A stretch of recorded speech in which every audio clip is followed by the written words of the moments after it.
1995 here in the video game fanfiction plot with a new chapter for you all in the Chi Wizard Ninja. And remember, I do not own the Naruto series or this story. I give full credit to its author by ChaosMagemon's approval. One day at the Namikaze mansion, Naruto was in his room watching Jade, who was teaching Shizuka and Temari some dance moves, while a radio was playing music while Jade sang as the two Kunoichi followed along with her dance steps. Naruto sat while tapping his feet to the rhythm while moving his shoulders as well as Shindu thought to him, "This is music? Sounds more like 1,000 cats scratching their nails down a board." "Oh come on, Shindu, live in this century. Jade's introduced me to stuff outside the village I never even knew about." Naruto thought back as Shindu sighed. They heard Uncle scream. "Whoa, something set Uncle off," Jade said as the four left the room going downstairs seeing Jackie. "What happened?" Instead of Jackie answering, they heard Uncle chide Taru, "You invite Dragon Lady here without warning Uncle?" "My apologies, Sensei. I meant to tell you sooner but I lost track of things," Taru explained. "Naruto, we must barricade all entrances and exits. Only way to keep Dragon Lady away from Uncle." Uncle started moving whatever furniture he could shove for the entrance. "Hold up there, Unk." Naruto levitated Uncle over along with a small couch he slid. "What is this Dragon Lady you are all jumpy about?"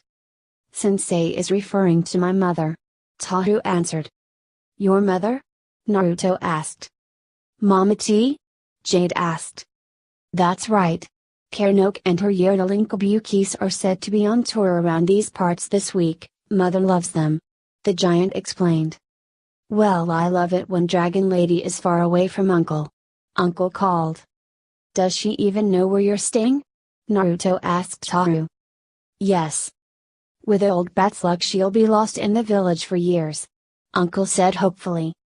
Suddenly the doors flung open and there stood Taru's miniature mother, "Mommy." Taru cheered, running over and embraced his mother. "My boy," Mama T cooed before twisting his ear, "why were you not at village entrance to greet your mother?" "Sorry, Mommy." Taru cringed. "Hey, Mama T." Jade approached. "Jade, good to see you, dear child." Mama T embraced the girl that was now taller than her. "I'm glad you made it here all right, Mrs. Taru." Jackie greeted her. "Ah, Jackie, so nice to see you again." Mama T greeted him and noticed Uncle looking away with arms crossed. "And why's the billy goat looking so gruff?" Uncle turned. "Who's a billy goat?" "You must be blind if you can't tell," Mama T said to spite him. Strong words from a wrinkled mouth. "Please don't make me separate you two." Jackie disciplined them. Naruto, Shizuka, and Temari watched as the Jinchuriki said, "Sounds like a close family." "Yeah, real close," Temari agreed sarcastically. They heard the door open again and walking in was Tsunade and Shizune. "Hey guys, how's it going?" Tsunade said as Shizune pleaded for forgiveness.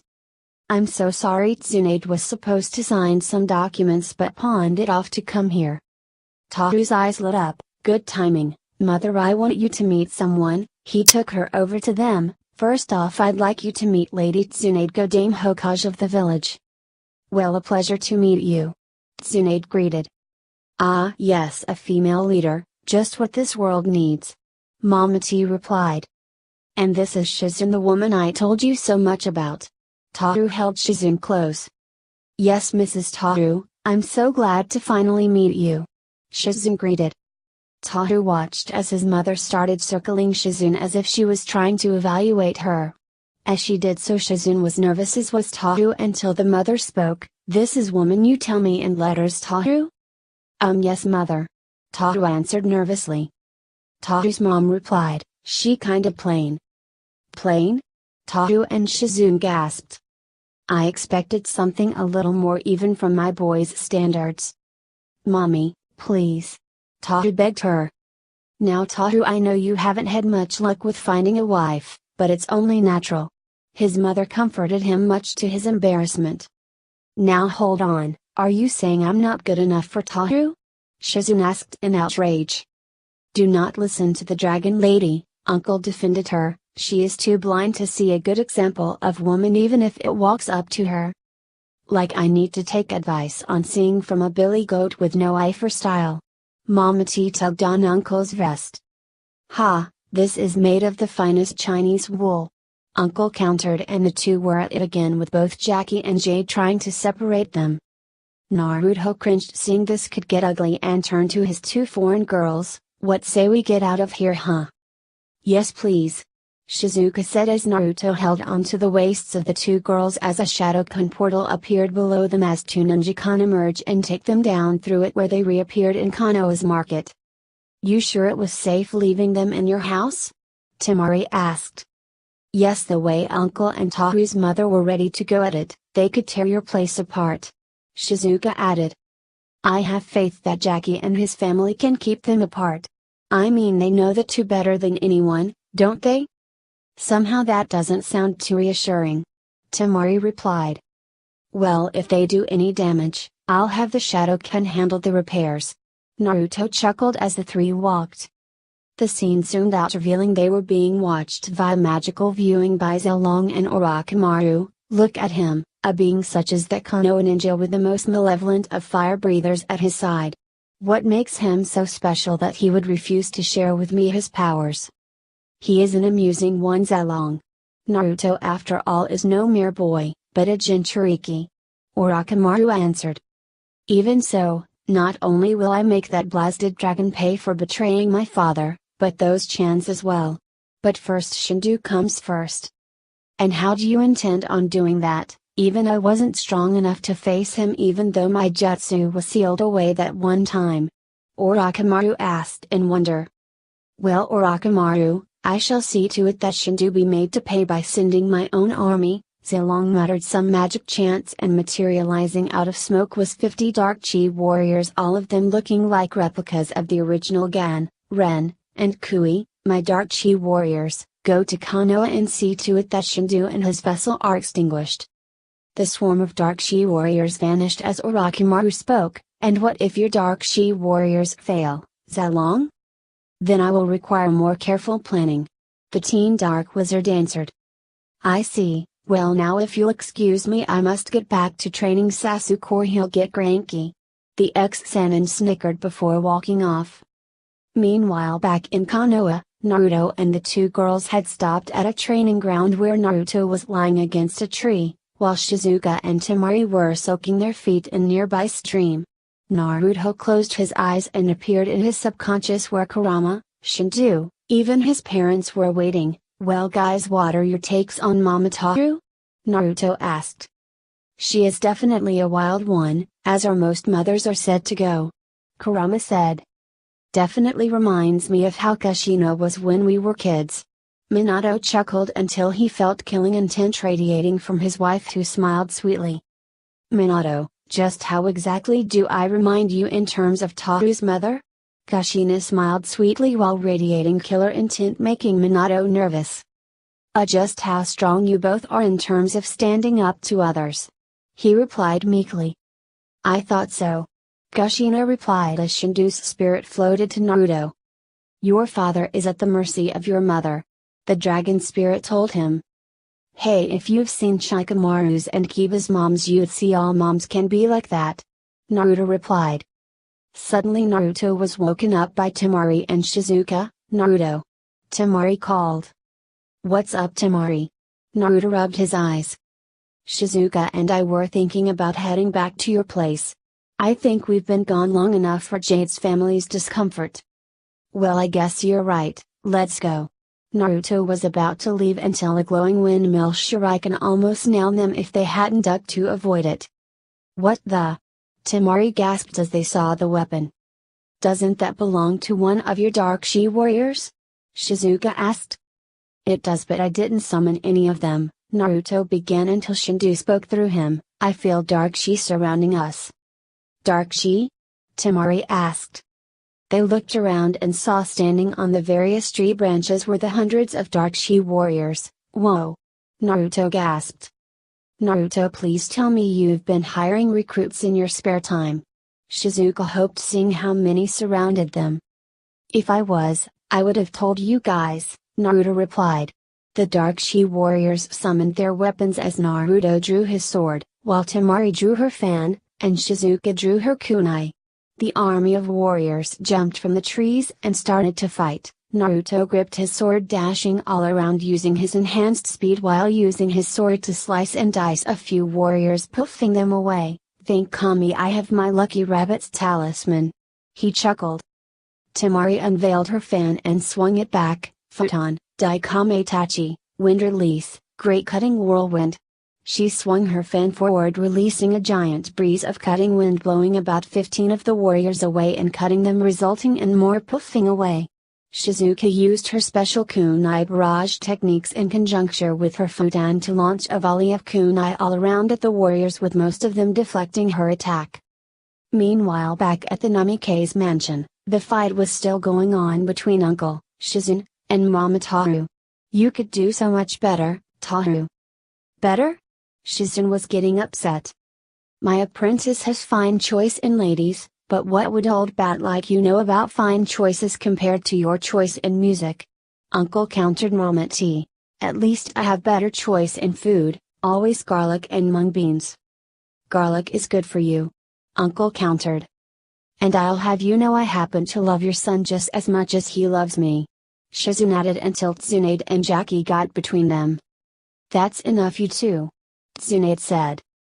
"Yes. You'd think after all the years we knew each other you would get over this." Jackie sighed. "You know what we need?" Jade asked. "Music. Let me see if I can find us something good." Jade turned on the radio in the first station and yodeling on it. "Aieea, those cursed yodeling kabukis!" Uncle cried. Taru's mom and Shizun turned to him. "Hey, I like Karnoke." The two froze and looked at each other in surprise. "You like Karnoke and her yodeling kabukis?" Mama T asked. "They're only my favorite music group," Shizun explained. "Mine too," the older woman replied with a smile.